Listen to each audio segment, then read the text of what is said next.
All right, our National Signing Day coverage continues here on cleveland.com. I'm Dan Labbe, and we're going to talk about Ohio State, get the latest on their recruiting class as Urban Meyer again putting together one of the top classes in the country following a national championship season. I'm going to talk to Doug Lesmerises, Ari Wasserman, and Bill Landis, our full Ohio State team here over the next 15 minutes or so. We're going to start with Doug Lesmerises. Doug, how are you? I'm good, Dan. How are you?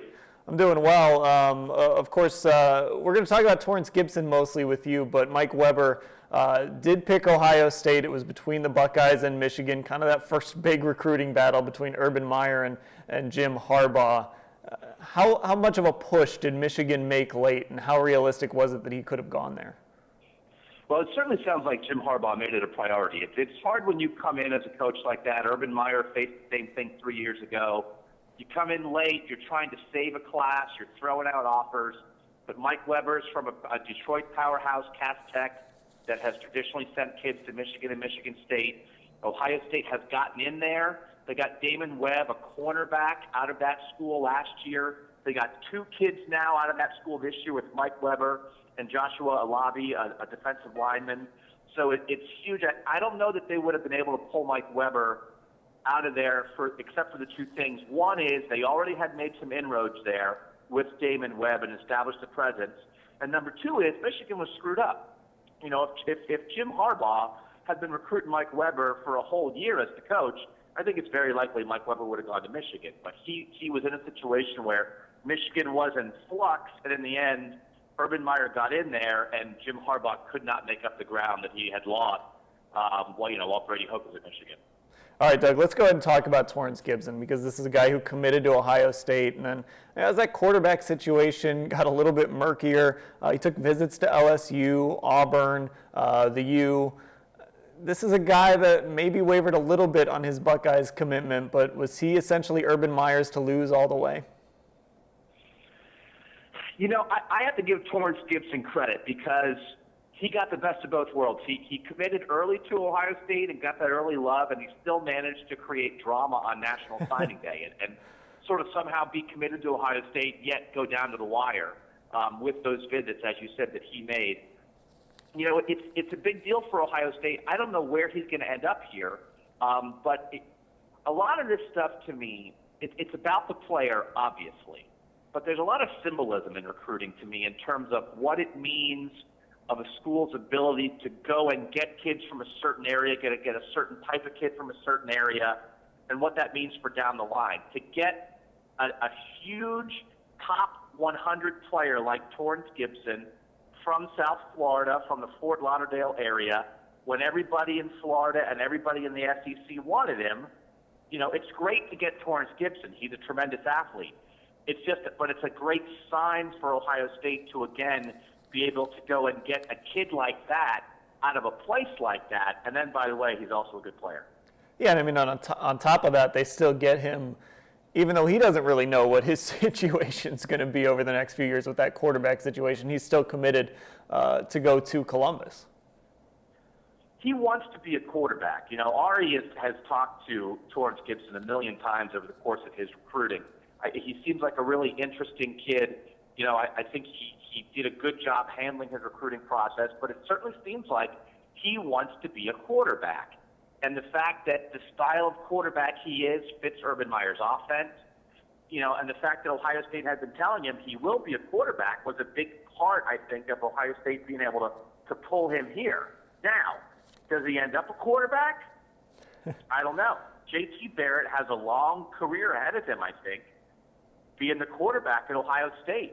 And then you have Joey Burrow in this class as well. I think it's going to be hard for a player with as much talent as Torrance Gibson to sit and wait on the sideline if, for instance, he's not the starting quarterback. I think you're going to try to get that kid on the field. So, you know, I think it's smart to tell a kid like that, yeah, we're going to make you a quarterback, and certainly have those intentions. But if he doesn't win the job in the first couple years, I think they're going to have to think about him as an H-back, think about him as a receiver, because I think he's too good of an athlete to sit and wait. Yeah, I mean, you mentioned Burrow coming in, and like you said, Barrett still has a number of years left. If Braxton Miller does come back to Ohio State, of course, he would be gone after next year. Cardale Jones possibly could be gone after next year as well. But a lot of quarterbacks in that room next year. How does that affect Ohio State moving forward, having all these guys in that quarterback room? They have 6 quarterbacks on the roster. That's a lot. There have been times at Ohio State when they barely had 3. So to have 6, it was never really anyone's plan. No one thought Braxton Miller was going to get hurt, be back for the 5th year. It certainly seemed like before his miraculous 3-game run that Cardale Jones was a transfer candidate. You're not going to have a lot of teams with 6 scholarship quarterbacks. We still don't know for sure what's going to happen with Braxton Miller. But I think that the most interesting thing about that room, and you talk about the room, the position room, the meeting room, where you go in and meet with your group every day, they're going to be breaking in a new quarterbacks coach. So not only do you have an interesting situation with 3 guys potentially fighting for the starting job and 6 quarterbacks on scholarship in that room, you lost Tom Herman, the quarterbacks coach and offensive coordinator. You're breaking in Tim Beck, who held that job in Nebraska. So everything about the quarterback meeting room is going to be new and interesting and weird. And they're going to have to sort that out one way or the other. And we don't know yet for sure whether that's going to include Braxton Miller or not. And Doug, last question though, from Urban Meyer's standpoint, he's got to love that competition. He's got to love that these guys all have to come in this spring and then again in camp in August, and they're going to all have to compete. That's what coaches say. I mean, you've got to manage it. You've got to manage the egos. You've got to manage expectations. We hear stories all the time about guys who have bad redshirt years and you kind of lose them. All these kids were stars at every position. If you're coming to Ohio State or Michigan or Alabama or whatever, you were a star in high school. So if you're going to redshirt, you have to redshirt the right way. And they're going to have to figure that out. But I think it can be a positive. A lot of people have been trying to spin, what are they going to do? Oh, my gosh, they have too many good quarterbacks. I think why not? Why isn't it a good thing? Why can't it be, oh, my gosh, look at the quarterback? So I think, if somebody can find a way to make it work out, Urban Meyer's an offensive innovator, they can find a way. But you do not often have 6 scholarship quarterbacks that play. And as Ohio State fans learned this year, sometimes it's nice to have 3 really good quarterbacks. It comes in handy. All right, Doug Lesmerises joining us here on National Signing Day. Thanks for the time, Doug. Thanks, Dan. All right, that was Doug Lesmerises. We're going to bring in Ari Wasserman here momentarily as we continue to talk recruiting and National Signing Day. Urban Meyer and the Ohio State Buckeyes putting together yet again another strong recruiting class. And we'll also talk to Bill Landis as well. He'll give us his 3 impact freshmen a little later in the show. But as promised, we will bring in Ari Wasserman. Ari, how are you? I'm well. How are you guys? I'm doing well. Okay, so Mike Weber maybe woke up today and didn't know where he was going to go, but he does pick Ohio State after all. How big of a relief is that for Urban Meyer in his first real recruiting battle with Jim Harbaugh? It's a big deal for Ohio State because they needed a running back in this class to provide some depth at that position, even though Ezekiel Elliott was only a sophomore this year. And they made a lot of interesting recruiting moves along the way at that position with the idea that they were going to have Weber. So if they would have lost him at the last second, they would have been left without a real running back, and that would have been a hole in a class that's otherwise really solid and deep. So for them to be able to, hold on to him and not only set the precedent that, they wanted to keep him throughout all the time, but they also want to battle with Michigan. So it was a pretty big a day for Ohio State altogether. And Ari, I know you've done a little work on this, kind of the battle going on at Cass Tech where Mike Weber went. Obviously, that's someplace that Michigan draws a lot of talent from. Urban Meyer's tried to get in there, and of course, this is a big success story for him. How big of a battle will that be moving forward? Well, I think Urban Meyer's already, there was another kid in this class, Joshua Labbe from Cass Tech, so they got 2. So as far as Ohio State's positioning in that school, they've got to be pretty happy about it.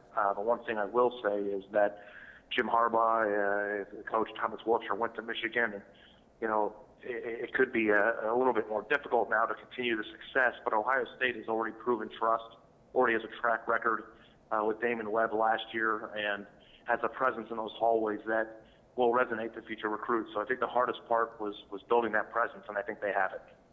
All right, so Mike Weber, 5'9", 219 pounds. Zeke Elliott, he's 6 foot, 225. Similar builds. Is Weber a good understudy for Elliott? Yeah, I think that he was probably being billed as the running back of the future. Now they bring in, guys all the time. Like we had freshman Curtis Samuel on the team this year who got some playing time. He looked really good in spurts. So I think he's a more bulkier runner. He's more like Carlos Hyde than Ezekiel Elliott because I'm not sure he's quite as fast. But he's certainly somebody who could rack up yardage in Ohio State's offense if things continue to develop the way that they anticipate. So ultimately, you see this guy as being, obviously this is why you recruit him. You see this guy as being the featured back after Ezekiel Elliott leaves, whenever that is. Well, they built him. Yeah, well, they built him. Either him or Curtis Samuel, because that's what this class indicates. They are planning for the future because they don't have any other running backs. So, everybody in every single recruiting class is always the thing of the future. Doesn't always work out that way, but right now it does seem like they are kind of building their plans around him in the long-term future. Now, a couple other guys that they've added, KJ Hill, he was a late addition to this class. Isaiah Prince, another kind of late addition to the class. You surprised those guys ended up in Columbus? No, I'm never surprised by anything that ever happens in the recruiting trail when Urban Meyer's in charge. I mean, the guy's a ruthless recruiter. We had anticipated that they might get one, both, or at least one or both of them. So to be perfectly honest with you, I think that they needed both of those guys.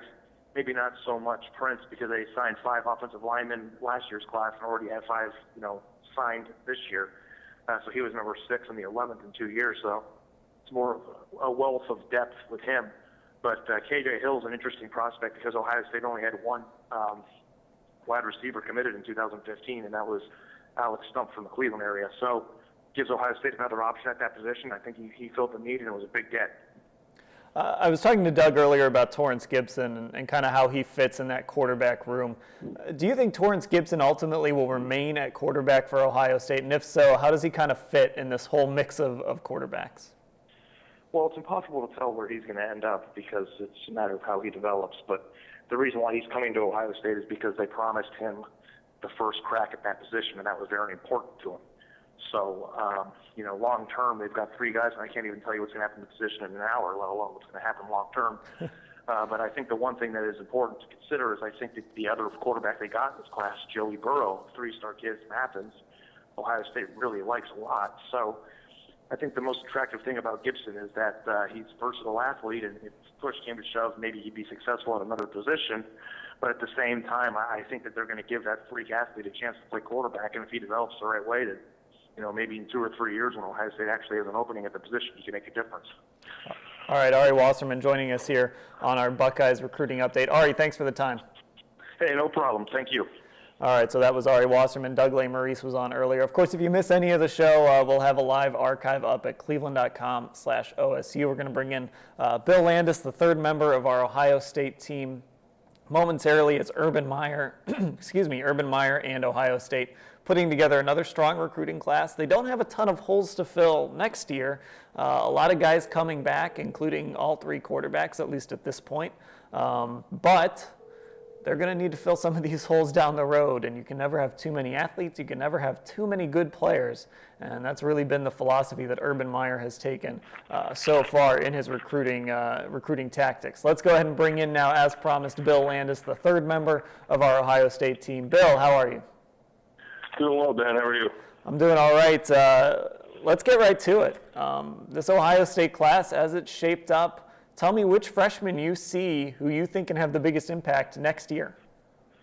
Well, I think before I give you the guys, I think it's important to kind of be realistic about it. And I think with all the players they bought in this year, the players they bought in last year, and mostly the fact that they were really young. They won a national championship with a lot of redshirt freshmen and a lot of sophomores. I think you have to almost temper your expectations when it comes to what making an instant impact now means as a true freshman at Ohio State. I don't think we're going to see anyone, for instance, like a Leonard Fournette at LSU who came in and really took over their running back. I don't think you're going to see players like that come into Ohio State and have that kind of profound impact, not because they're not talented enough, just because it's kind of a waiting game. You got to wait your turn. There's so much talent in front of them already that it's going to be difficult to make that kind of impact early on. But with that said, there are certainly talented guys in this class and some holes that Ohio State is trying to fill right now.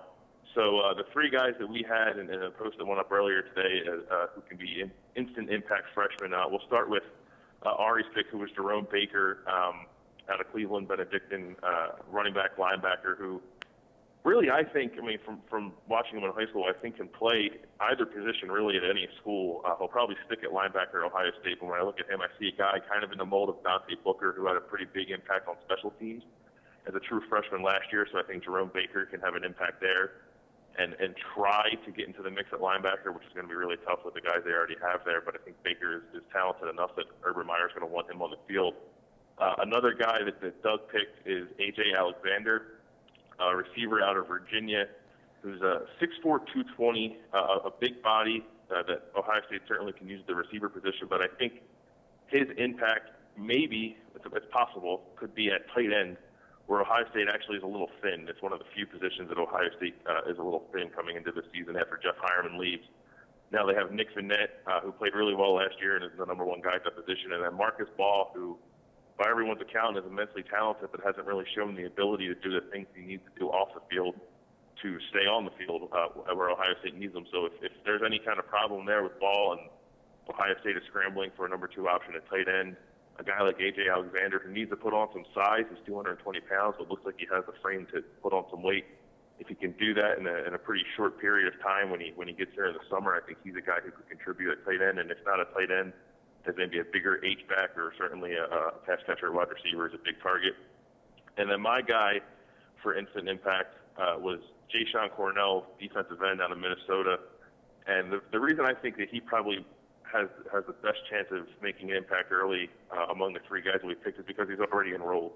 He's been here for a few weeks now. He'll be here through spring ball. He'll have the entire summer. And he's already a big kid. He's about 6'4", 6'5", 260 pounds. And Ohio State needs to replace that other defensive end spot that's been vacated now with Steve Miller and Rashad Frazier moving on. They have Joey Bosa on one side with the need players on the other side, and they have Jalen Holmes and they have Tyquan Lewis.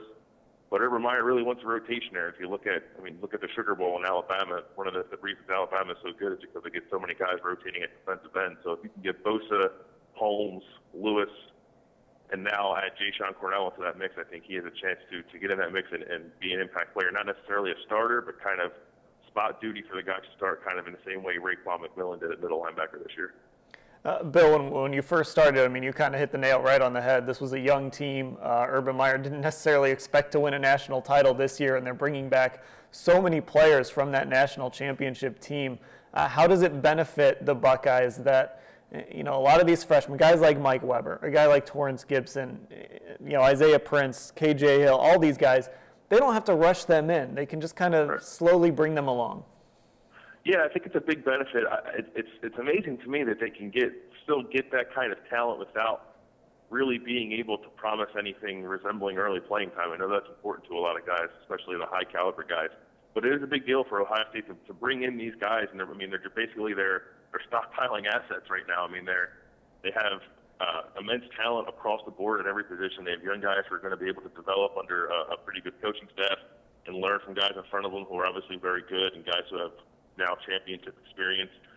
So I guess it's kind of a tough position maybe for the young guys to be in, coming in knowing that for the most part it's going to be difficult for them to contribute right away, but in the long run it can only be beneficial if guys are willing to kind of take the teaching and the tutoring and get better. And we all kind of learned this year you can never have enough depth going to that third string quarterback to win a national title. All right, Bill Landis joining us here on the show. Bill, thanks for the time. Thanks, Dan.